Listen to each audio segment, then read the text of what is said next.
This podcast contains explicit content and is intended for mature audiences. Listener discretion is advised. Don't say we didn't warn you.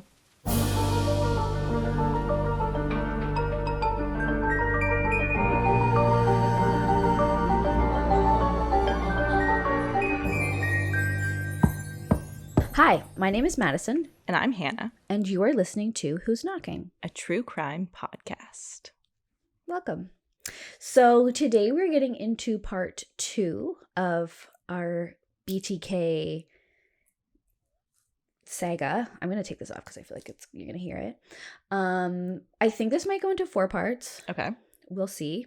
There's a lot here. Yeah, I can't promise anything. And I found some more things that I kind of wanted to throw in. So I think this episode, I tried to shorten it a little compared to the last episode. So maybe we'll get like a couple more smaller episodes. But okay. I don't promise anything. We think the more the better. Yeah. Hopefully other people agree, but it's our show, so we get to decide. Sure. So also last time I forgot to rate it. Oh. And I'm going to go ahead and rate this a 9 out of 10. Okay. I don't know why. I think it should be like up there. Yeah. But for some reason, I don't know.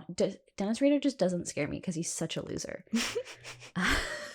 His collages. Yeah. He's just like the most pathetic man. So for whatever reason, and maybe I've like spent too much time with him. I think he's kind of scary because he blends in really well. He's a terrifying person because of what he did. But there's something about him that is just so lame. That I just like think he's a huge loser, which makes sense. I think a lot of these serial killers are at their core just like huge losers. For sure. Has there ever been one that's not? But like they think like I guess Ted Bundy is like known to be cool and charming. Ted Bundy's like supposed to be charming, and like, people think he's attractive, okay. And like I think they perceive themselves to be like men like killing or whatever. Yeah. But it always comes from like a place of like resentment and like. For sure. I just hate that Dennis Rader can blend in and be like a Boy Scout leader and be a president in the church. That's creepy to me. It's horrifying. Yeah. That makes it scarier. Yeah. So 9. Okay. Respectable. A very respectable 9. A very respectable 9. A solid 9. Okay. That's up there. So this week too, I've been, working on all this shit, and I'm really trying to get into true crime TikTok. Oh, I didn't even know there was true crime TikTok. It's a huge thing. I'm not on TikTok, so I don't know. I'm also not on TikTok. I don't even have an account, but like somebody mentioned it to me and was like, oh, you should like be on TikTok or whatever. Of like, course you should get a TikTok channel. True crime TikTok. Of course that's a thing. It's so different because everything is super short. Yes. But everyone's like, oh yeah, I spend so much time on TikTok. But I get so distracted from TikTok because I'm scrolling through and there's all these cases that I've never heard of. So I have to get off TikTok to like look them up. And I watched this one, like somebody did like a little TikTok, and I don't even understand how long TikToks are supposed to be. Apparently they can be like up to 3 minutes. I don't know. I need to hire like a 12-year-old to like teach me how to do it. I'm too millennial for it. But there was this one about this girl. So there was a woman. Well, she was a teenager at the time. She got pregnant at age 15. Okay. Then she had her baby in the hospital. The father was not there at the time. I think he was working or something, but he wasn't there present at the hospital. And then this woman came in the room who she believed to be a nurse. She's like wearing scrubs and everything. God. And she's like, oh, and she like hung out with her for hours, helped her out with her baby and everything. And then she's like, okay, I'm going to take your baby to go get their vaccines. Oh my God. I'll be back in 15 minutes. And this bitch leaves with the baby. That happens. Steals the fucking baby. That happens. Yeah, baby stuff is, and people say like people like switch babies out and stuff. And this girl, and they only found out after the fact, when this girl was 21. So they switched her out. She just stole this woman's baby. So, and she just never got the baby back? No, they never found her. And like, I think it was the girl wanted to get a job later in life, and the mom, the like thief mom, wanted to keep her from doing that because she'd have to get a social security number, which would require a birth certificate. So she just raised her? Yeah. This random woman just came in and was like, took her and raised her, and she was like, this is my baby. Because she was in some sort of shitty relationship at the time. She got pregnant. was really looking forward to having the baby, but then miscarried, didn't tell anybody about it, and then was like, okay, well, I need a baby. You can't do that. And then shows up with take a baby. Yeah. And just like named her a different name. And it's like so messed up and so like it's so hard to think about because this poor girl who was the baby, she grows up with this other woman who was like a great mom to her. That's weird. Right? And then she all of a sudden gets arrested. She's got a sentence of 18 years in prison now. Yeah. So her mother is taken away. Then this other woman, she was 15 at the time when she had the baby, but she really wanted the baby. Yeah. And like there was rewards put out. Everyone was looking for this baby. So she never found the baby. She was constantly like, you know, how horrible is it to have your baby abducted for you? I mean, it's terrible at any point to have your child abducted, but by a nurse. She literally has this baby for like 5 hours and then it's abducted. That's crazy. And then she spends like the rest of her life looking for this child, not knowing what happened to this child. Wow. And then she meets this girl when she's like 21 years old and like wants to be her mom, but like they're not bonded with each other. Yeah. They're not like this other girl's like, that's my mom. That's crazy. So that's like a story that I learned on TikTok today. And was it one of the people on TikTok? Or was someone talking about it? It was somebody talking about it. But then I was like, okay, I'm leaving TikTok and like going to look into this on YouTube where like there's actual long content. Crazy. Yeah. Wow. So watch out. Don't let some random person. Watch out when you have your baby. Yeah, don't let anyone them be like, oh, I'm gonna take your baby. They'll be like, no, you can do that here. Yeah. There's no reason for them to take your baby unless it's like not breathing or something. Wow. That's crazy. Yeah. I mean, I knew stuff like that happened. I knew about like baby switching. People would switch babies. And I just feel so bad for the girl who was the baby because it's like, what is she supposed to do now? That's been your mom for 21 years. At least that fake mom was a good mom, I guess. Yeah, but now she's going to be in prison for 21 years. Wow. She definitely deserves prison time for that. Yes. Stealing babies, you should just take someone's baby. You should not be like, it should not just be like, oh, okay, well, you were a good mom. So it's crazy that she's like a good citizen aside from that. Yeah. Wow. But yeah, it's like, and then I just feel bad for everyone because it's just like shitty for everyone. Yeah. That is crazy. Yeah, so maybe there's some value in TikTok. So I'll start with a generous recap. Oh, thank you so much. You're so welcome. So last week, I introduced you to Dennis Rader, world's largest creep. The one and only. Huge loser and terrifying serial killer. Aspiring collage artist. Mixed media arts. Yeah. In the making. We spoke about his childhood, which appears to be pretty drama-free. Weird. Or, trauma-free, also drama-free. I guess both, yeah. A fact that almost nobody buys. I don't know, yeah. Can that be true? Can you be this fucked up and have a good childhood? I think it's possible. It's just like one in a bajillion. Like, yeah. And it's just like a wire was just fucked. I guess. Maybe he was like kind of neglected as a baby. We don't know. Yeah.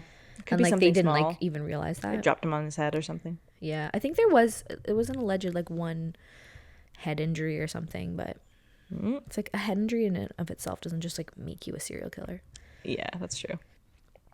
We spoke at length about Dennis's escalation from fantasizing about torturing women and girls in his childhood to binding himself for his own sexual gratification to torturing and killing animals and then jerking off on them. Oh, I forgot he did that. Oh, he always ends it. Like, he loves it. Oh.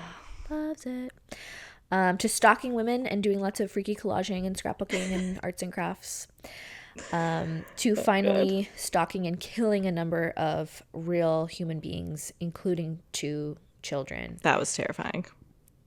Yeah, that's to me the most upsetting part about this entire story is the 2 literal babies that he murdered, and like the sexual aspect of Josephine's murder is particularly disgusting and freaky. Yes, so creepy.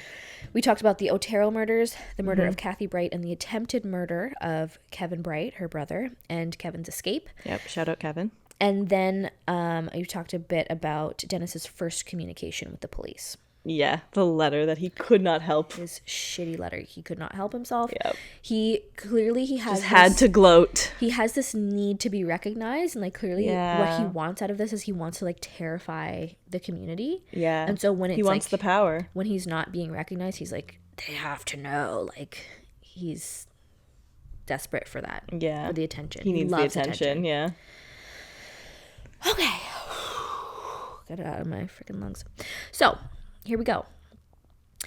So in the 3 years that followed Kathy Bright's murder, Dennis Rader didn't kill anyone else. That's a long pause. He took a 3-year hiatus. Okay. He started to put in a lot of work on himself to make himself seem like he was a wholesome family man. Oh, God. People at the time who knew him, including his own wife, really bought into this and believed it to be the case. Crazy. Nobody suspected a thing. There was 2 murders, and now everybody knew that there was... Well, the police hadn't put all this information out, but they knew that there was a serial killer targeting people. But the public wasn't really No, the public was not aware at this point. But nobody came knocking on his door. Who's knocking? Shout out. Nobody suspected him because he was such a normal guy. Yeah, Why would they? Yeah. Dennis was a doting father and husband. He spent a lot of time at the church. He found himself a new job, which I had briefly mentioned, at ADT Security. The last person I want is my security. Yeah, provided him a lot of opportunity to be in people's houses. Oh, God. Putting in their security systems to literally save them from people like him, which I think he loved. Also, it gave him a uniform, which he loved. Right.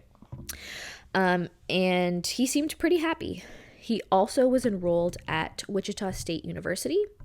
Okay. He was studying administration of justice, where he took multiple criminology-related courses. The audacity. Yeah, and this is him, like, and you see it in his letters with him talking about, like, my MO is never going to change. Yeah, he like, knows. He loves being able to, like, talk with cops on their level.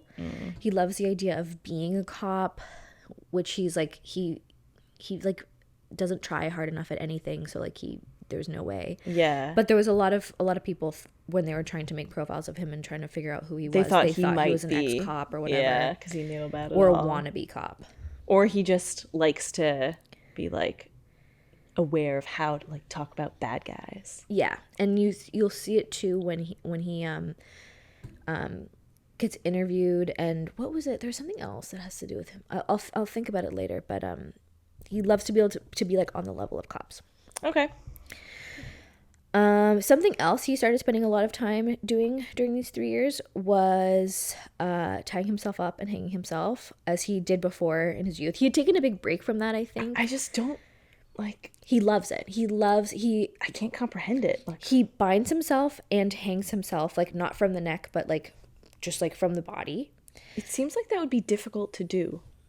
It's a whole setup, and you'll see, because I'm sure he's very good at it. He is very good at it, because he spends all his time thinking about it and doing it, and like doing it in a like very meticulous, specific way. Oh my God. To ejaculation. It's like, just do that. Just do that. And he also gets into like autoerotic asphyxiation, which we're no stranger to. We're no stranger to that? Like, no. In our show, like, there's been a number of people, like, we have Herb, and somebody else was into it. Yeah. Oh, there was the whole thing. The electro ejaculation, you know. Shout out to that, yeah. Shout out BDSM community. We love you so much. Mm-hmm. Not kink shaming. The most sensitive community in the world. Sorry. I'm such an asshole sometimes, but like, you just have to accept it if you're going to watch this show or listen. Anyway, so he was doing a lot of that, loving it, just soaking it all in. He would do it a lot in his parents' basement. I guess his parents were away a lot. Weird. So he would just like go to hang out in his parents' basement. Yeah, and he was turned on by his mom. Yeah. Because that's where it all started, with her underwear. Now, BTK didn't just bind himself and hang himself for hours. He did this for hours, by the way. Okay, what else did he do? No, he needed more than that. He would dress himself up in stolen women's clothes and lingerie, or masks, or other weird shit, and he would photograph it. And you have the photos? And yes, I do have the photos. Let's see the photos. There exist many photos of him doing this. Okay. And we will show them to you now. Warning, if you don't want to watch them, they're real. Or if you don't want to see them, I don't mean, you're here, so you must. But you probably want to see them as much as I do. Really fucked up looking. Oh my God. So there's that. So creepy. I don't understand. How did you tie your hands up and then tie yourself up? I guess you had to tie the hands last. It's like a complicated thing, and he's like into knots, but it's like sweet, cute shawl. Like, yeah. Ooh, creepy. The masks are creepy. And he's like, and the dresses. I can't really tell. Is that a dress? this looks like a dress or like a slip. A slip or something. So a lot of lingerie. Ooh, that one's creepy. This one is super creepy. Yeah, the mask and the wig. I see this one the most often. The wig. It's and the he's wig just, for me. Oh, but that self-burial? Yeah, I don't know. Yeah, that's so extensive that you're like burying yourself. And he just chills like that? And Like he just hangs out like that for hours? Ooh, that's creepy. His dick flopping about there. Which, should he not have a huge boner while he's doing this? Yeah, I can't tell if, I don't know, looks kind of bonery. You would think. It's like so creepy, a little bikini situation. Oh my god. This is shocking. And it's like, look at all these scarves. Like, you don't know how to wear scarves. They're just tied around his knees.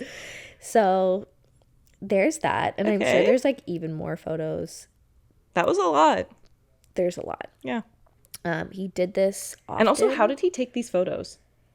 I think he had like a timer, a self-timer. I don't know what the photography situation was this at the time. Is so elaborate. But he would do this, and he would love to do it when he was on like vacation with his family. There's two stories. So one time he bound himself up when he was on a vacation with his family somewhere hot, and he did it like in the middle of a really hot day, and then got sunburnt where all the bindings were. What the fuck? And he didn't know how to I don't know what he said to how do you his explain that? family, or if he just like covered up, but he's like, oh shit, what do I do?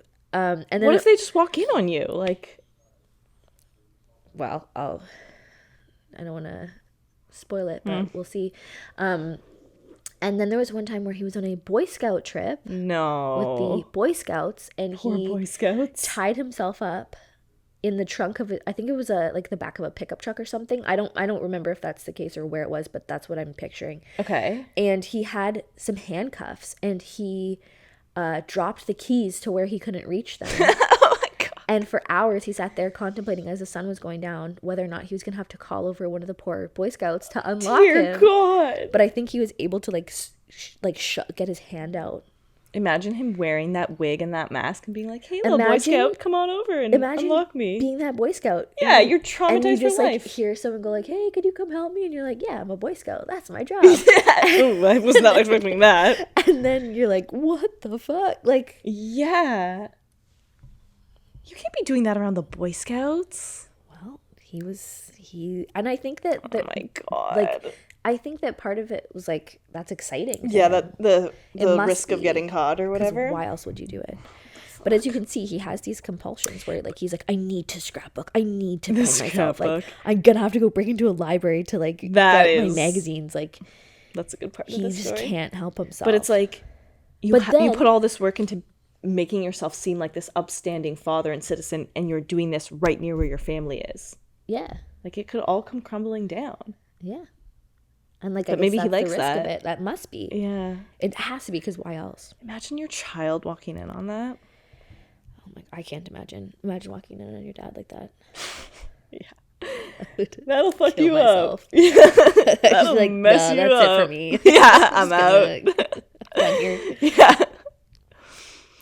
So, yes, in these photos, we see articles of clothing stolen from victims, but also probably stuff stolen from random people over the years. Yeah. People whose houses that he could go into. Yeah. Especially with his ADT job. He's like going to people's houses, taking their underwear. That's just a normal day for him. Yeah. But one of the biggest reasons, and I think the biggest reason for the 3-year break. Oh, yeah. Tell me. I will tell you. So, side note, this is something that was apparently discovered through an anonymous source via John Douglas. Oh, okay. He put it in his book. Shout out. Legendary author. Legendary FBI profiler. Mm-hmm. The coolest one ever. So after everything was said and done, he went to go visit BTK in prison, and he put out this theory to him because he was like, why did you take so many breaks? Like, he couldn't figure it out. And he had all these theories, and BTK kind of was like, no, whatever, like, was evasive. And then that night when he went back to his hotel, this envelope showed up, and it was from an anonymous person saying that I don't know if it was saying that he told him or whatever, but he's like, I know that this happened, and that's why this break happened. And no one knows who it was. No one knows. He doesn't know who sent it. I think he kind of suspects that it was BTK through somebody else. was spelt properly. It was spelled right, so it couldn't have been him. Couldn't have been like directly from BTK. Like he told someone else. That's the thought. We can get more into it later in the later episodes because maybe we'll touch on it. But anyway, this is somewhat unsubstantiated because it's an anonymous source, but like this was in Mindhunter. Okay. So it's like something that people talk about. So one thing, or the thing that contributed to the huge gap in murders was that in 1974, apparently, Paula actually caught Dennis in the act of autoerotic asphyxiation. No. She walked in on him hanging himself in his bathroom doorway while wearing... In the bathroom doorway? That, like, how are you not going to get caught? Of their home while wearing a women's dress. Oh my God. And poor Paula was shocked and horrified. Yes, that's the correct response. Well, yeah, I agree. Paula was a very religious woman. She's very proper. Yep. She clearly did not have a very colorful sex life. We know about her sex life, which was like very vanilla, if that. Yeah, but this is like beyond colorful. Like even for a colorful sex life, this is a lot. Yeah, exactly. And she was horrified. Yep. She took this and she understood this act to mean that Dennis was somehow sick. Like, to me, if I walked in on somebody I was with doing this, I'd be like, why wouldn't you tell me that you're into this? Like, I wouldn't think they were sick. I would just be like, you're just tell me. Yeah, like, I think he's sick because of the murders, but exactly. But not knowing that. She's like, this, like, people can't do this. Like, this is this, do you have a disease? Like, you're fucked in the head. I mean, it is a little weird. It's a lot. I still would be, like, shocked. Like, it's the dress for me, I think. Yeah, that would be, like, a lot. I'd be like, I'd be like, that's not mine. Where did you get that? Yeah, that's weird. You know? Like, whose is that? Yeah. Whose dress is that, Where did you find this? Yeah. But anyway, she did not like what she saw, but she was scared. No. Like, if anything, it scared her. Yeah, because her reputation and everything. Yes, she was a very proud woman. She lived in a small town where people talked a lot. Yeah. And she had a very good reputation. People really liked her. So she, like, her thought was, like, he needs to see a professional. But yes, he does. She didn't want him to see a professional because she didn't want anyone finding out. She was like, her number one thing was, like, I don't want people to know. Yeah. So she ended up calling a hospital hotline anonymously. Okay. And she said that a friend of hers was having a problem with her husband and explained the situation. Friend. Yeah. And the person was probably like, oh, a friend. Uh-huh. Yeah. Heard that before. Yeah. And the hotline person gave her a list of book recommendations, and Paula went out and purchased every single one of them. I don't know what they were, but they were probably like religious self-help stuff. Yeah. And Dennis obeyed all of Paul's instructions, and he kept a very low profile. Yeah, did he stop tying himself up, or did he just try to hide him more? He just like tried to be more careful. He wasn't being careful, like in the bathroom of their home while she's home. Like, you think she's not gonna walk in on that? I don't think it was while she was home. I think she came home unexpectedly. Yeah, but it's like she's gonna come home. Like, yeah, it's your home. You should expect like it's your home. People could just walk in at any moment, and he's got one kid at the time, but the kid's a baby. Oh yeah, they just had a baby. Oh God, I think she was too young to like know what. Yeah. It was the boy first that they had. He was like a baby. Like he was born in like 73 or 74. Okay, so it was like literally a fresh baby. Too young to be scarred by that. Yeah. It would like a potato of a baby. Like, aww, that's so cute. Just a little potato. So Dennis obeyed everything because he did not want to lose Paula. Not because he really loved her. No, he needs her as his cover. Yes. I think he thought that he really loved her. Oh. But I don't think he knows what love is. He doesn't understand that as a human emotion. Yeah. That would track. But yes, he needed her. He needed his perfect wife to go with the facade of everything so that he can continue doing what it was that he was just caught doing. Oh my God. If only that's all he was doing. Like, fine. Yeah, well, be weird, man. If that's all he was doing, then we wouldn't be talking about him. We're all a little weird. Like, it's totally okay. Yeah, and as I mentioned, this incident was portrayed in Mindhunter. If anyone watched that, I'm sure a lot of people watch that. Awesome show. So it's widely believed that like this happened and accepted. I'm just saying it did come from an anonymous source. And Paula's never talked, right? No. So, yeah, we can't really confirm it with She's her. probably just trying to get herself as far away from this as possible. Yeah, I don't blame her. I feel bad for her. Yeah. But anyways, after this incident, he laid low and he decided, like, he stopped killing for a number of years because he didn't want her associating with that. Yeah. He was still very paranoid about his last murder, considering especially how sloppy it was. Remember, it did not go very well. Like, he's paranoid he might get caught. Yeah, he like, Kevin saw him. Right. But he thought he looked like Bobby Lee, so. Yeah, just like... They're out looking for somebody else. Thank God for BTK, which not for everybody else, but thank goodness for him that Kevin didn't know him or, like, hadn't seen him in the area or whatever, because he, like, literally just saw his face. Yeah. And, like, lucky for BTK that the sketch artist was so bad. Yeah. But yeah, he was paranoid. He didn't want to repeat the same mistakes again. And this is one thing that really sets Dennis apart, I think, from some of the worst serial killers, was his ability to restrain himself when necessary. Yeah, that's so true. But, like, it's so weird because he can restrain himself from, like, literally killing, but he, like, also seems so compulsive. He's like, he can't help but, like, get himself, like, send letters to the police or, like, you know, that is break weird. into a library because he needs he doesn't collage seem photos. as violent as some other killers in some ways.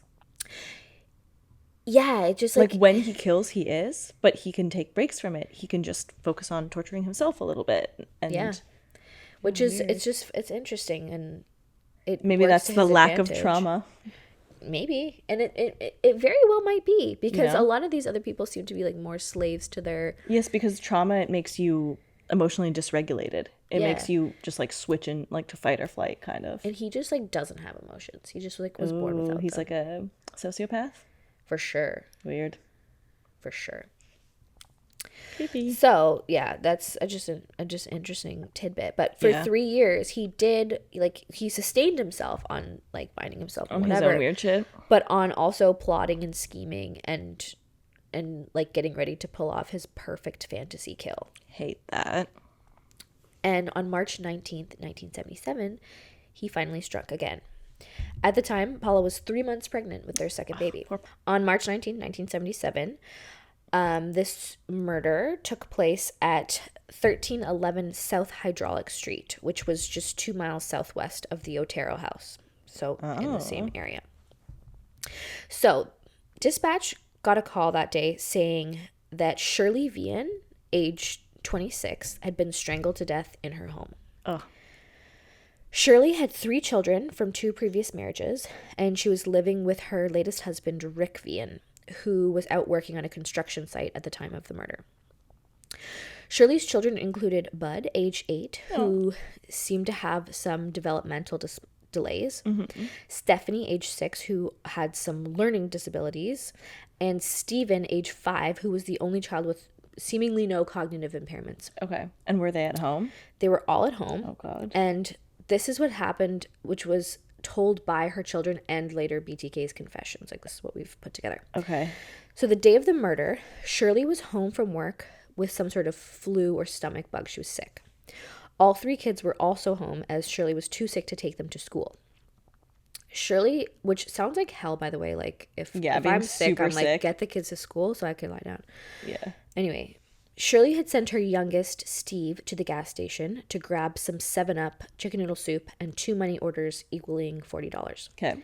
This at the time was completely normal to send a 5-year-old to do your errands. Now you'd literally get arrested for that. Yeah. Just a side note. According to Stephen, on his way home from his errands, he was approached by a man who pulled out a billfold and showed him a picture of 2 people and said he was a private detective and asked if he'd ever seen them. Stephen told him no, and later we would find out that this was a photo of Paula and Brian, so his wife and son. Weird. Stephen continued to walk home, but he watched the man go to his neighbor's house and knock on the door. After Stephen got home and gave his mother her things, he watched TV for approximately 10 minutes when there was a knock at the door. Stephen opened the door to find the same man who had approached him earlier. This man told Stephen that he had lost his dog and was wondering if Stephen had seen it. Dude. Like, most cliche ruse. Yeah. Ruse? I don't know. I'm never opening my door. Like, Don't even try and knock. I'm not gonna open it. Just saying.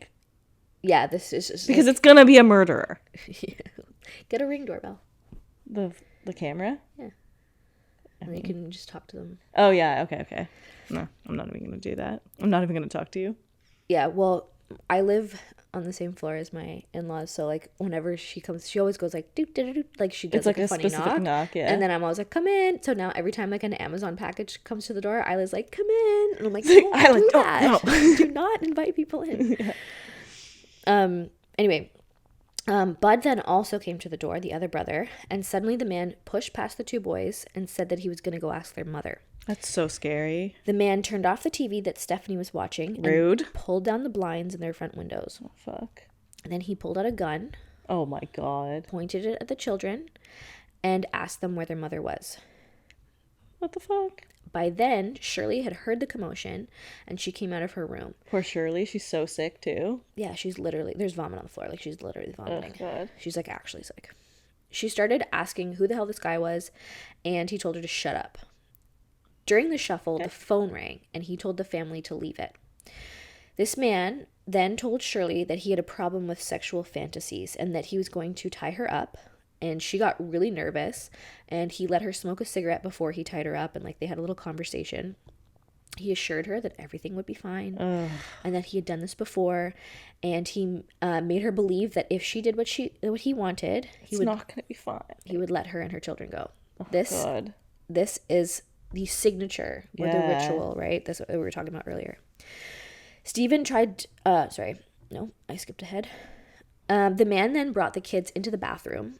Initially, he tried to tie up the kids, but they put up too much of a fuss, so he got Shirley to gather some toys and a blanket in the bathroom. Oh my God. This bathroom, it was situated between two other rooms and had two doors leading to either room. So one of the rooms was Shirley's bedroom, and the man tied up the door to the other bedroom, and then he went into Shirley's room and pushed the bed against the door so that both doors were blocked. It's probably easy to keep the kids in there. Yes. Stephen tried to untie the rope, but the man told him that he would blow off his head if he did. Wow. So it was like by threats that they stayed inside. Stephen was able to push the door with the bed open a little bit so he could see what was happening. Oh my God. And he was able to see his mother face down on the bed, hands tied behind her back, a rope around her neck, and a plastic bag over her head. Then the phone rang. Shirley told Dennis that it was probably her friend who was supposed to come and take her to the doctor. This made Dennis very nervous, of course. Yeah. So he finished killing Shirley in a haste by putting the plastic bag over her head and strangling her to death, and then he got the fuck out of there. What was the point of that? Well, he wanted it, like, he did what he came to do. He definitely wanted it to be a little bit, like... He wanted to, like, chill there. He wanted it to be more controlled. He didn't get to... Well, we don't know, but we assume that he didn't really get to do his, like, jerking off and whatever at the end. And it was, like, he left in a haste because of the phone calls. Because someone might show up. It's like the kids all saw you. And initially he wanted to kill the children, I think. Right, but he had to leave really quick. Yeah, he couldn't. So Bud, by that point, had climbed up on the sink, and he managed to break through a small window, and he and Stephanie started screaming out the window for help. Aww. Then Stephen busted through the bottom door of the other room, and by then the man was gone, and it was too late for Shirley. She was dead. So sad. A neighbor who heard the children screaming arrived, and they called the police. The police arrived after the EMS, and they found the house in a total mess. I think the house was pretty messy to begin with, but then on top of it, there was Shirley's naked body, which was found laid out in the living room near the sofa bed. He moved her there? No, but the paramedics had gotten there first, and they found Shirley tied up to her bed frame, and they thought it was too dark in there, so they had to cut her out and bring her to the living room in order to try to revive her. Oh, fuck. Even though it was... useless because she was already dead. Yeah. But again, this is like really contaminating the crime scene, unfortunately. Right. Her face was splotchy and red, and she had dried blood and vomit all around her mouth. Aww. The rope on her neck had left a large rust-colored abrasion around her throat, and there was also vomit on the floor beside the bed. The detectives looked in the bathroom at the ropes, and one of the detectives, who was also at the Otero murder scene, remembered some of these knots. The autopsy revealed that Shirley had not been sexually assaulted. She had no defensive wounds, and there was semen found on a pair of underwear found near her body, but they couldn't rule out her husband's. And like DNA testing was not good at the time. Right. The children, and it wasn't like a disgusting amount. No, as it would be. So close. No, it's just a normal amount, I think. The children had described their mother's killer as a man in his late 30s or 40s. He had a heavy build and a paunch, which is like a gut. No. Is that accurate? Yeah. The police did not connect. He's like a pretty aggressive dad bod, I'd say. Yeah, that's true. I saw him in a bikini. So yeah, yeah. We all did. all of us on YouTube. By the way. Maybe we can throw some of those photos on Instagram. If we dare. I wonder if anything would happen. I think feel it'd like, be fine. Yeah. If anything, they might get maybe taken not down. The penis ones. Yeah, exactly. Maybe just not the penis ones. The police did not end up connecting this murder to the previous ones. Really? And here's why. So the money orders were missing, so they assumed this meant the motive was robbery. Yeah. The phone line was not cut. Right. There was semen found, but they couldn't rule it out from being the husband. Right. The children were left alive. Yeah. The victimology was quite different. And since there was the guy who did recognize the ones from the Otero murders, but there was not enough to really compare things, especially because of all the crime scene contamination. Yeah, and there are a lot of differences. Yeah. And I think that's intentional. Yeah, true. He's weirdly kind of smart. So it was only after that murder, it was only months later that he would strike again. By November of 1977, shortly after the birth of his daughter, Carrie, Dennis Rader was out and about in search for his next victim, and he found her. This was 25-year-old Nancy Fox. He followed her around for a bit and found out that she worked at a jewelry store in the mall. He actually went into the store and bought a necklace for Paula from one of Nancy's coworkers. Come on. While just like staring at her from afar. Dennis followed her around for a month. He learned her schedule. And she never noticed? No, that's the creepy shit, right? That's that creepy. Is so scary to me. Like, the you thought, have no idea. It's creepy being stalked and knowing, but like it's both bad. It's just, it's so creepy. He Ugh. learned her schedule and routine. He confirmed that she lived alone. He staked out her home and decided on the best way to break into, the duplex. Dennis did 2 dress rehearsals. I'm putting that in air quotes. Come on. Both times he did not go through with the actual murder on his dress rehearsal, but said that if things had been just right, that he would have. Not sure exactly what he did, but maybe he went as far as actually entering her home. I don't know. I don't know how far he actually got. Ugh. At this time in his diary, he started referring to his murders as projects. Okay. This was his list of criteria that he needed for his projects. The victim needed to live alone and preferably be single. Mm-hmm. He wanted to be sure that there were no males or any more children to interfere. Yeah. They needed to have a regular routine, and they needed to live in a neighborhood where he wouldn't stick out. Interesting. Okay. So on the night of December 8th, 1977, he decided that Project Foxtail was a go. After work, he told Paula that he had a term paper that he needed to work on at the library. So he had the whole night to himself. He pulled up at about 8:30 p.m., parking a few blocks away from Nancy's home. He knocked on her door, and when nobody answered, he snuck around back and cut her phone line. He smashed her back window and broke in.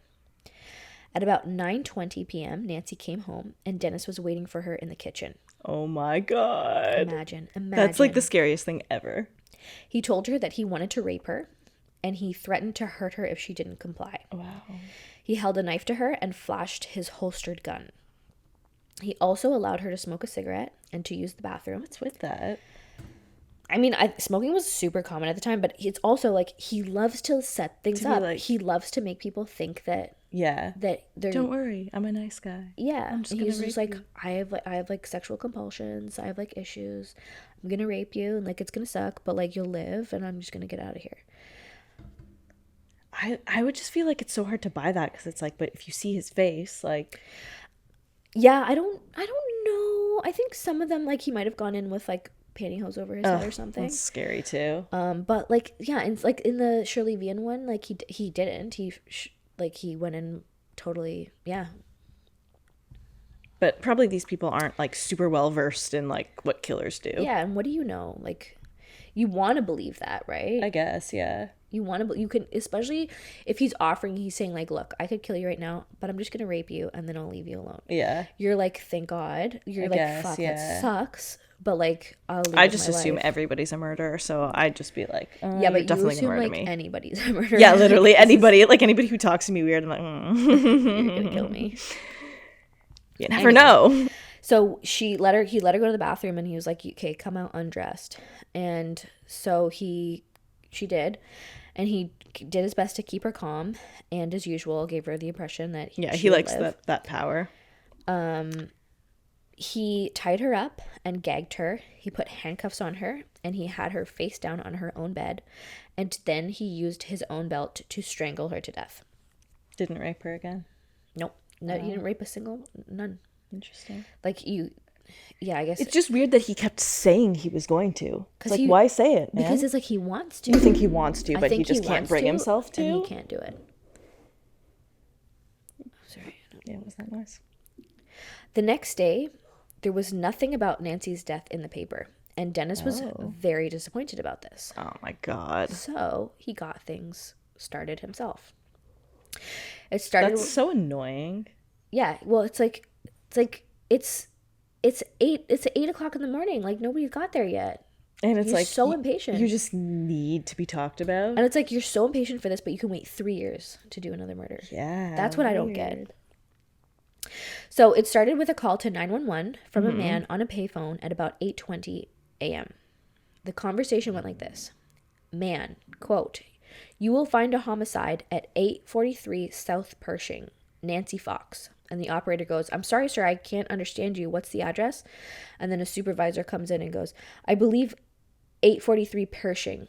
The man goes, quote, that is correct, end quote. After that, the man did not hang up the phone. And they can't trace phone calls at this point? It was a phone booth. Right. But he didn't hang up. He just left the phone hanging. And then there was another man who was in line, because remember at the time, like, people were literally lining up for phones. And the guy picks it up, and he realizes that there's someone on the other line, and he's like, hello? And the dispatcher spoke to him, and this is such a fucking small town. He knew him. It was like a firefighter, and this was a dispatch person. This is so risky. So they like recognize each other. This man was Wayne Davis, firefighter, and the dispatcher quickly asked Wayne if he had seen the guy who left the phone dangling. He's right there. Wayne said that he didn't really get a good look or pay attention, but he agreed to undergo hypnosis later. Oh, hypnosis. So a really awesome, like super scientific. Yes, a very scientific process that we all know and trust. So just before 8:30 a.m., so this was like less than 10 minutes later, 2 police cars pulled up at the address at 843 Pershing. Oh, God. The first thing they noticed were the back window had been smashed and the phone line was cut. When they entered the home, it was very hot. He had turned up the thermostat. Why? He thought that it would speed up decomposition. To eliminate DNA and everything? Yeah, but then he's like rushing people to the crime scene. So it's like, it just doesn't make sense. It's not really thinking things through. Yeah. Anyway, 25-year-old Nancy Fox was found face down on the bed wearing only a pink long-sleeve sweater. Her toes were hanging over the bed and had turned black. Ooh. Her wrists were bound behind her back with nylon stockings. Her underwear had been pulled down to just above her knees. Her nightgown was tied around her ankles, and the left side of her face had also turned black. Ooh. This is making too much noise. Her mouth was stuffed with various colored pantyhose, and her tongue had swelled up to a very large size. God. There were bloodstains caked around her nose and mouth, and another set of pantyhose tied around her neck. The contents of Nancy's purse had been dumped on the coffee table, and police believed that her driver's license was stolen because there was no driver's license. Okay. Her jewelry box also appeared to have been rummaged through, and the contents of her lingerie drawer had been dumped. Yeah, of course. He needs that lingerie. No one. They figured that the heat had been cranked to offset the cold air from the smashed window, but as I said, this was Dennis's way of trying to speed up the decomposition. Okay. There was also semen found on the blue nightgown that was found crumpled at the head of the bed. Of course. The autopsy determined that Nancy died of strangulation, but had not been raped or penetrated at all. Later, they pieced together Nancy's last moves. The night before, Nancy had left her job at Hellsberg's jewelry store located at the Wichita Mall. She was an assistant manager there. She grabbed a burger on her way home. Once home, the detectives believed that she had smoked a cigarette, had a glass of water, and went to bed. They thought that the killer was hiding in her closet waiting for her. I hate that. False, but close, because we know he was in the kitchen. Again, the police did not connect this murder to any of the previous ones. Instead, they started focusing on some of Nancy's exes. Okay. And it's starting to me, it's like, okay, guys, you're not connecting this yet. Like, yeah. I don't know. Especially with the dispatch call and everything. This one seems pretty similar to the last one. Yeah, and they had the dispatch phone call recording, which was played by the media. But it was very hard to hear, and it didn't lead to anything. Right. Wayne Davis did undergo hypnosis, and he came up with this description. Okay, let's hear it. 6 foot tall. Mm-hmm. Is that right? No. Oh, fuck. Blonde hair. And wearing a gray industrial uniform and a hat with flaps. Where, like... That could have been true, but, like, it's just not good. And it's like, how can you... Like, hypnosis just never works. Yeah, how would you know if that's accurate or not? Yeah, it was not. Yeah. One night, while watching the news and hearing the voice from the 911 call, Paula casually remarked that it sounded just like Dennis. Oh my god. It is him. Because it fucking was. Paula, just like put the pieces together. And she like literally was like, oh my god, it sounds so much like you. And just like never said anything else again. She was not at all suspicious. She just thought it was like kind of funny. I mean, I guess like, why would you think it's him? I guess, but like, that it just goes to show how convincing he was. Yeah, exactly. That's scary. But this did freak him out a lot, obviously. Yeah. But he's like, haha, yeah, it does sound like me. It is me. Because he could have been like, yeah, that's me. And she would have been like, haha. Yeah. Like, yeah. Hilarious. Oh my god. But after this, Dennis had been spending a lot of time thinking about Nancy. I think he was really happy with how this one went, especially compared to the last couple. Like, it went pretty much according to plan. He had full control. Yeah, and so he got to, like, really revel in that. Yeah, and he got to show off to the police again. Yeah, he ended up writing a Valentine's Day poem for Nancy and sending it into the local newspaper. Ugh, but they gross. Didn't notice it, or like it kind of got mixed up in the shuffle. And then he started getting really impatient. That's so funny. Like, you just don't deserve this attention, so you're just not getting it. On February 10th, 1978, the murders would finally start getting linked. And here's how. Oh, okay. Tell me. On that day, why are there so many sirens? I mean, in a way, it's fitting. Yeah, I guess. On that day, a receptionist at the offices of Cake TV 10, which was a local news station, the receptionist opened a letter only to find a 4-page photocopied letter and poem. Oh my god. Again, this also photocopied. We don't have that anymore. We don't have photocopied? I mean, I guess we still do, but that's like not a thing. Yeah, well, yeah. Where would you have a photocopier? Exactly. It would be like a cell phone photo. Yeah, exactly. Yeah, I know what you're talking about. It was riddled with spelling and grammatical errors. Wonder who it was. There was also a drawing of a woman who was bound, gagged, and lying face down on a bed. A collage? No, it wasn't a collage, it was a drawing. And he was actually, like, pretty good at drawing.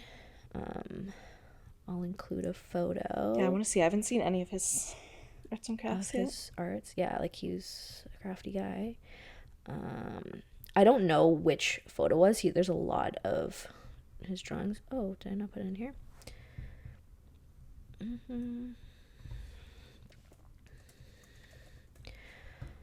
can find one easily. Something like this. Yeah, that is, like, not the worst drawing I've ever seen. It's creepy, though. And this is, like, it would have been something like this. That's better. But still creepy. He's, like, not the worst artist. No, he's not. But anyway. Could have put your talents to better use. Okay, so I'll read a bit from the letter. Okay. Page 81. I'll do my best with his. Okay. Again, this is like buckle and it's kind of long. I find the newspaper not writing about the poem on Vian unamusing. And this, like, they didn't get that because they didn't know about the poem. A little paragraph would have been enough. I know it's not the media's fault. And this is already riddled with errors. I'm just trying to read it like normal because it's just really annoying to read all the errors. Why is he so bad at spelling? The police chief, he keeps things quiet and he doesn't let the public know there is a psycho running around loose, strangling mostly women. There are 7 in the ground. Who will be next? So he includes the Kathy murder in this, which he's never admitted to before, but he doesn't say. Yeah, he has to show off. Yeah. How many do I have to kill before I get a name in the paper or some national attention? Stop it. Do the cops think that all these deaths are not related? Golly gee, yes, the MO is different in each, but look, a pattern is developing. The victims are tied up. Most have been women, phone cut. Bring some bondage it's so bad. Material, sadist tendencies, no struggle, outside the death spot, no witnesses except the Vian's kids and Kevin. But again, he's leaving that out. They were very lucky. A phone call saved them. I was going to rape the boys and put plastic bags over their head like I did Joseph and Shirley. Then hang the girl. God, oh God, what a beautiful sexual relief that would have been. Josephine, when I hung her, really turned me on. Her pleading for mercy, then the rope took hold. She's helpless, staring at me with wide, terror-filled eyes. The rope getting tighter and tighter. You don't understand these things because you're not understanding the influence of factor X, which is what he's trying to say is making him do that. This like factor X. Oh. Which is just some bullshit It's like the Dark Passenger. The same thing that made Son of Sam, Jack the Ripper, Harvey Gladman, Boston Strangler, Dr. H.H. Holmes, Pantyhose Strangler of Florida, Hillside Strangler, Ted of the West Coast, and many more infamous character kill. Which seems senseless, but we cannot help it. There is no help, no cure, except death or being caught and put away. It a terrible nightmare, but you see, I don't lose any sleep over it. After a thing like Fox, I come home and go about life like anyone else. Ugh, creepy. True. And I will be like that until the urge hits me again. It not continuous, and I don't have a lot of time. It takes time to set a kill, one mistake, and it's all over. Since I about blew it on the phone handwriting, it is out letter guide. Since I about blew it on the phone, handwriting is out letter guide is too long and typewriter can be traced too. My short poem of death and maybe a drawing later on real picture and maybe a tape of the sound will come your way. How will you know it's me? Before a murder or murders, you will receive a copy of the initials BTK. You keep that copy. The original will show up someday on Guess Who? May you not be the unluck one. Okay. P.S. How about a name for me? It's time. 7 down and many more to go. I like the following. How about you?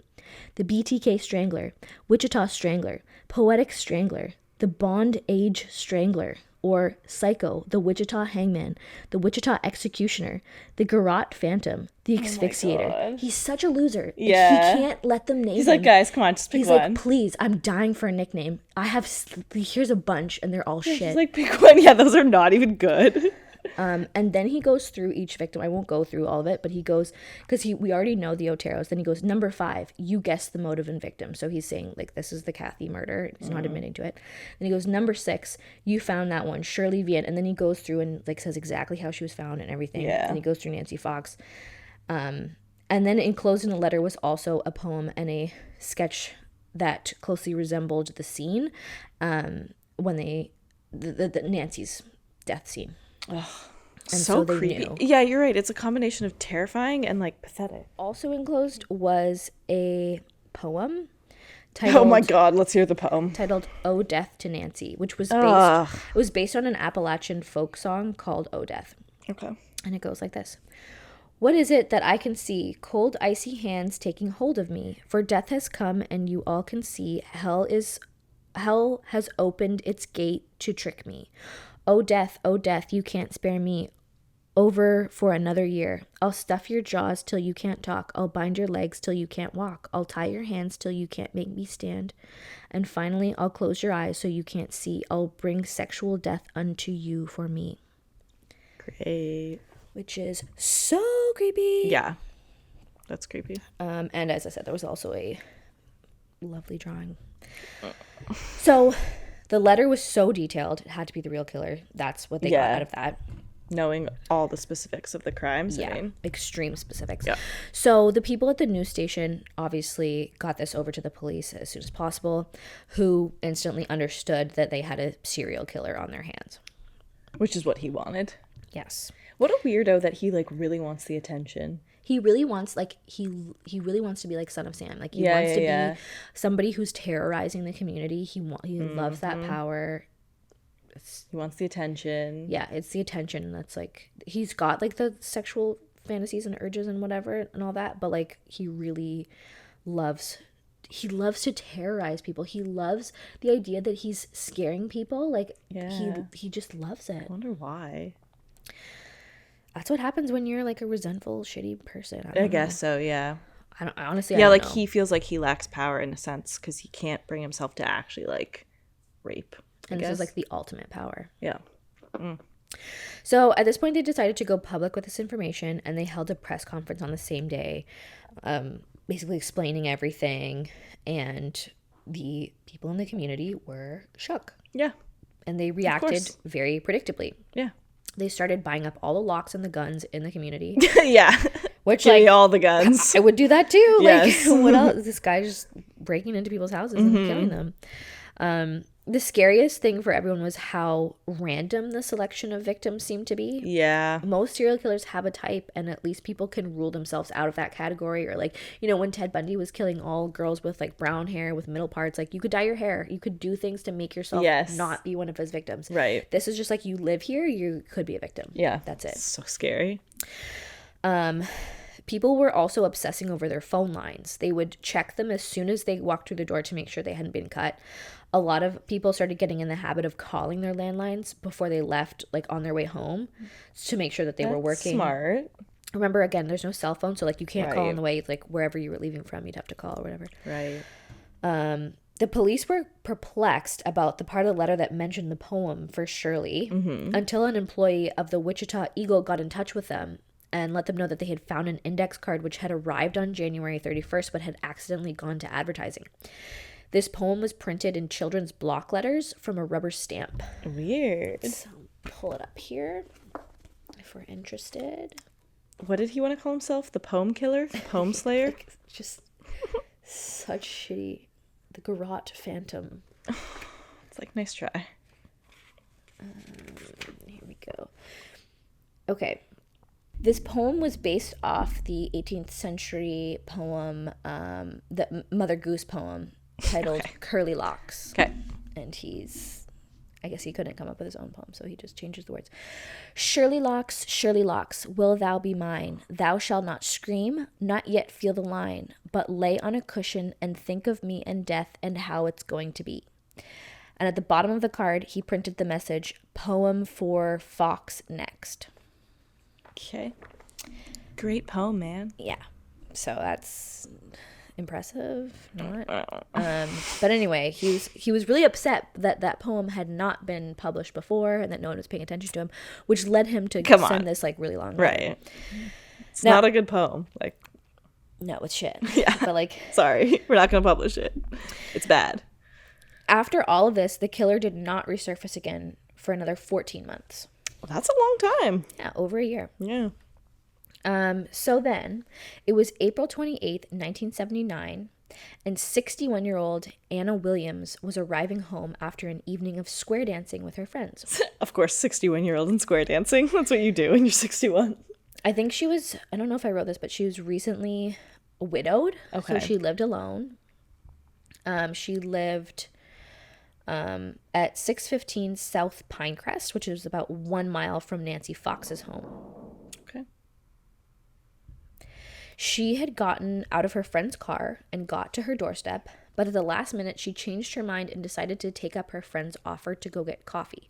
So she turned around, walked back to her friend's car, and they drove off. Okay. This decision most likely saved her life. Interesting. When Anna returned home later that night, she noticed that the basement window had been smashed. Oof. And that the phone line had been cut. Well. Knowing that there was a serial killer on the loose who had been cutting phone lines, Yep. Anna got the fuck out of there. Good. And called the police. Later, this is what they discovered inside her home. Ooh. A rope, a broom handle, and several pieces of undergarments laying beside a guest bed in the basement. Upstairs, there were scarves, some jewelry, and $35 cash missing. And half a roll of toilet paper was gone. Why? Maybe he took a giant dump. I don't know. Oh my gosh. Like, what were you doing with that? Maybe he took a shit. I guess, yeah. And, like, was a really thorough wiper. Okay. I don't know. Sure. This is the claim. Yeah. Can't tell you. It could be. There were no fingerprints or DNA evidence to go on, so there really wasn't much the police could do, but they knew that it was BTK. Right. Who else? Who else would do something like this? On June 15th, 1979, a manila envelope arrived at Anna's door with printed block letters on the outside addressing Anna. I'd move. Anna's daughter found it and opened it, and inside was her mother's scarf and jewelry. Ugh. And a typed photocopied poem and a drawing of a bound nude woman. A poem, you don't say. Mm-hmm. The drawing was of a bound nude woman lying face down in the bed with a broomstick shoved in what appeared to be either her vagina or anus. Ugh, So remember, creepy. there was a broomstick found, and so he's saying, like, this is what I would have done to you. Although probably he wouldn't have, because we know. It's such a trip. It's like, why do you say you will if you don't? Yep. And let's see. I have the poem. But also just don't. Another shitty poem. Oh, God. Sorry, I just got this book all wet. Blah, blah, blah.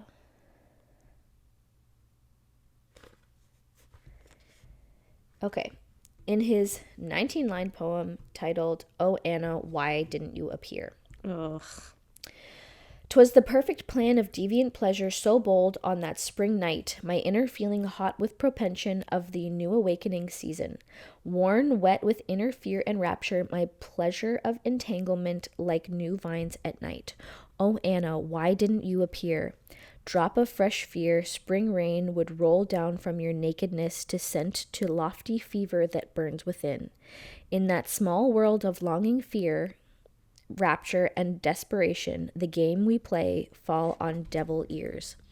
Fantasy spring forth, mounts to storm fury, then winter clam at the end.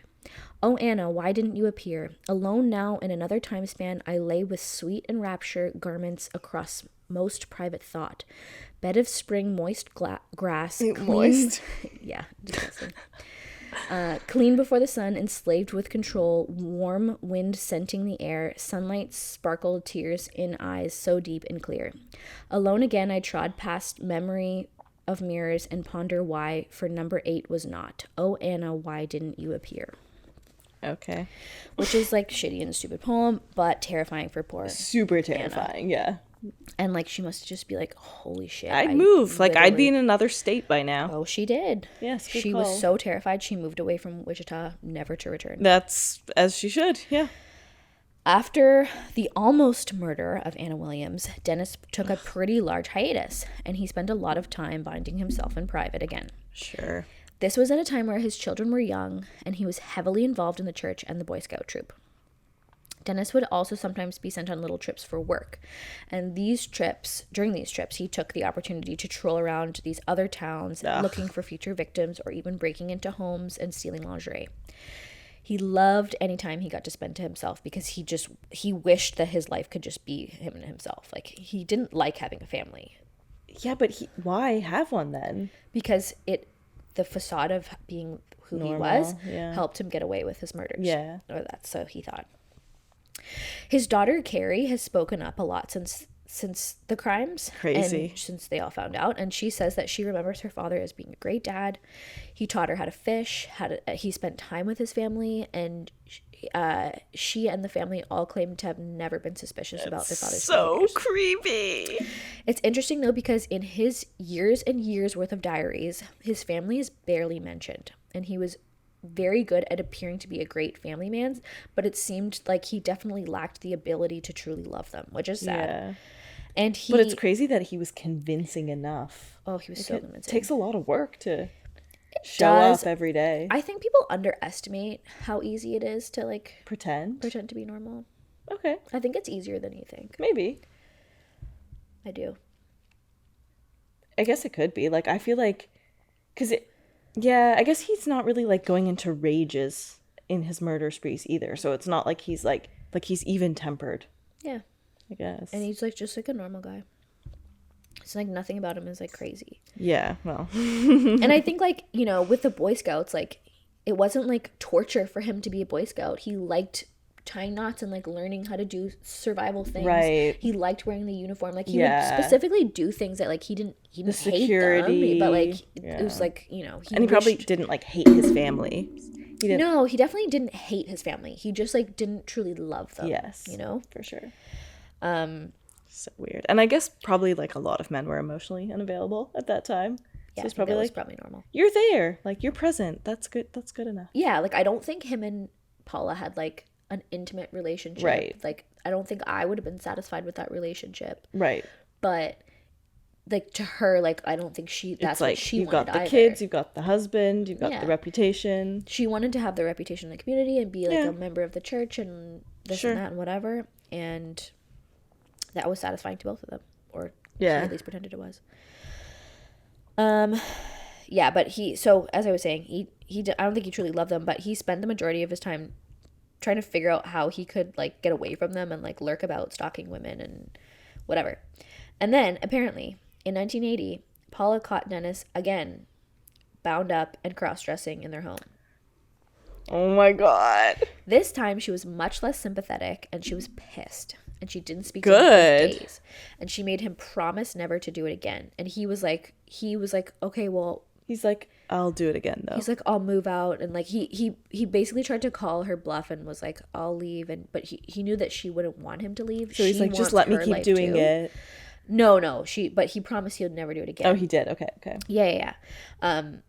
He did everything he could to smooth things over with Paula, but this incident caused him to do two things. One, he never bound himself in their home again. Okay, well. He bound himself a lot, but not in their home. You would think that he already stopped doing it in their home after he got caught once. But I guess this was, like, so long after. Yeah, this was like, he got 6 years later. Yeah, he got comfortable again. 6 years is a long time, so. And number two, he remained dormant for the next 5 years. That's a long time. Which is a long fucking time. It wasn't until April of 1985 that he would kill again. Okay. And that's where we're going to end part 2. This is scary. I'm scared. Yeah, it's terrifying. Yeah. Like, he's kind of lame, I guess, but it's like, you're so scared. The core of his being is, like, a pathetic man. But that's why pathetic men are so terrifying. Yes. Pathetic men who are, like, truly lame and shitty, like, those are the scary guys. It's not the guys who are, like, actually, like, overly macho and tough. It's like, they're like, probably, but even, like, there's, like, actual, like, respectable masculinity is a man who can, like, actually protect his family, is a man who has the ability to be aggressive, but never acts on that. Yeah, because he doesn't need to. Yeah. Whereas a man like Dennis, he doesn't, like, he lacks the, like, physical ability to actually, no, he can be aggressive, but he's only aggressive to people who are more vulnerable than him. He's only aggressive towards people that he knows he can victimize. Yep. And he does it, like, I don't know why he does it. I think that it's a mystery of, like, why, but a lot of these guys, it's, like, out of resentment. It's out of, like, it must be something feelings like that. of insecurity and whatever. It's definitely a feeling of a lack of power for him. Yeah. Because that's what he seeks, is power. It's not, like, for sexual means, really. Like, it to an extent is, but he's not. It mixes, and I think, like, the sexual stuff, like, comes in because, like, it's another, like, repressed. I don't know. I'm not a psychologist, so who knows? But it's the repressed, resentful guys who are just, like, end up being terrifying. This is terrifying. Because I think resentment is such a. It's very toxic. It's so toxic, and it can just lead you, like, it's like the Columbine shooters. Like, that was bred out of resentment. Yep. Carl Panzram, who was, like, one of the worst, most, like, terrifying serial killers. Like, it's all just out of, like, resenting the world and hating everybody. Yeah, because at that point you feel like you have nothing to lose, kind of. Exactly. Wow. That's a lot. Yeah. I'm interested to see where we go from here. Yeah, I'd say there's 1 to 2 more parts. I think it's going to be 2. Yeah, do too. Give us the details. It's a lot. So give us the details. And I want to know what happens, because I can't remember if we said this in the episode or you just told me separately, but you were saying that his daughter has talked a lot about. Yeah, she wrote a book. I really want to hear like anything about that. Like, yeah, I'll get into a lot about her and like the family. There's various. Everyone's kind of has, she's really out there. I really want to know about this stuff. We'll get into it. Okay. We'll get into it, and like, don't spoil it for yourselves if you don't want to. If you want to, you can. It's up to you. But yeah, let us know how you're feeling about the series. Excuse me. There have been a lot of technical issues. Hopefully it's not noticeable. Yes. We'll see. Aidan will help it be smooth. Yeah, and my allergies are making my nose annoying, so hopefully this all comes together. Give us a shout on Instagram at Who's Knocking Podcast, Twitter at Who's Knocking Pod. I'm really trying to pump up the Twitter, so like reach out there if you're on Twitter. And send us an email, hello@whosknockingpodcast.com. We'd love to hear from you. And stay safe out there, because you never know who's knocking. Good night.